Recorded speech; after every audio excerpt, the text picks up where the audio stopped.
Rumahku adalah rumah doa. Bacaan diambil dari Injil Lukas bab 19 ayat 45 sampai 48. Lalu Yesus masuk ke bait Allah dan mulailah ia mengusir semua pedagang di situ. Katanya kepada mereka, "Ada tertulis, rumahku adalah rumah doa. Tetapi kamu menjadikannya sarang penyamun." Pada saat memasuki bait Allah, Yesus mengusir para pedagang di situ karena memperdagangkan korban persembahan dengan harga yang tidak wajar. Seolah-olah persembahan bagi rumah Tuhan dapat diperjualbelikan dengan semena-mena. Yesus dan murid-muridnya menghidupi nilai bahwa bait Allah adalah tempat berdoa umat dan mempersembahkan korban persembahan bagi Tuhan. Tentu tempat itu harus dibersihkan agar kudus, suci, dan tidak adanya kenajisan.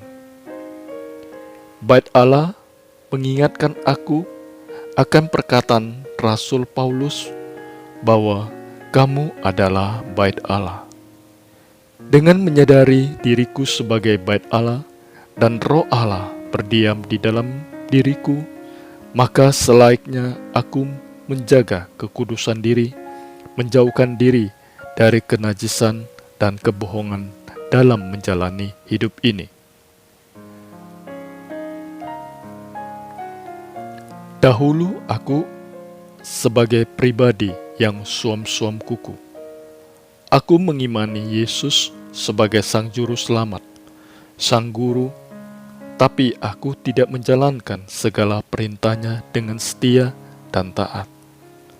Seringkali aku menggunakan nalar untuk mengalahkan kebenaran yang Tuhan ajarkan kepada diriku.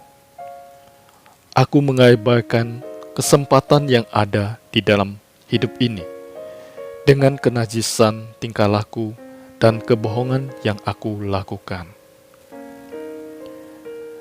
Pada saat itu, hidupku begitu indah. Boleh dikatakan demikian.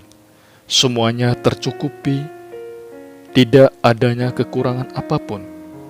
Semuanya terasa baik-baik saja.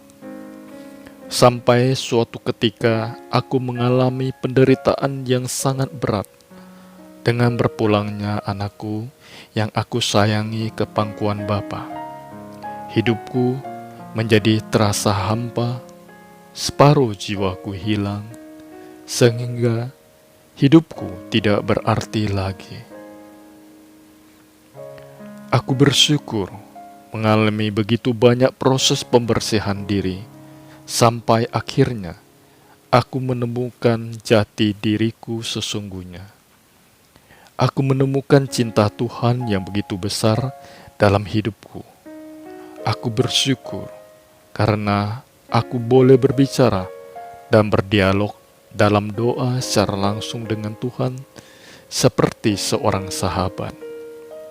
Sehingga aku bisa mengalami ketenangan dan mampu berdamai dengan kesedihan dan penderitaanku. Aku berdamai dengan kesedihan dan penderitaan itu berkat kasih Tuhan. Seringkali aku berdoa agar hatiku diberikan hati yang penuh kasih dan kudus, agar aku dapat menjadi bait Allah, sehingga dalam sisa hidupku, aku dapat mengambil bagian untuk mewartakan cinta dan kasih-Nya. Pada akhirnya, aku menetapkan hatiku dan diriku sebagai rumah doa. Aku mau menjadi pelaku firman Tuhan yang setia dan taat. Bagaimana dengan sahabat-sahabat seperjalanan imanku dalam Kristus? Terima kasih Tuhan atas segala kebaikan dan cinta-Mu.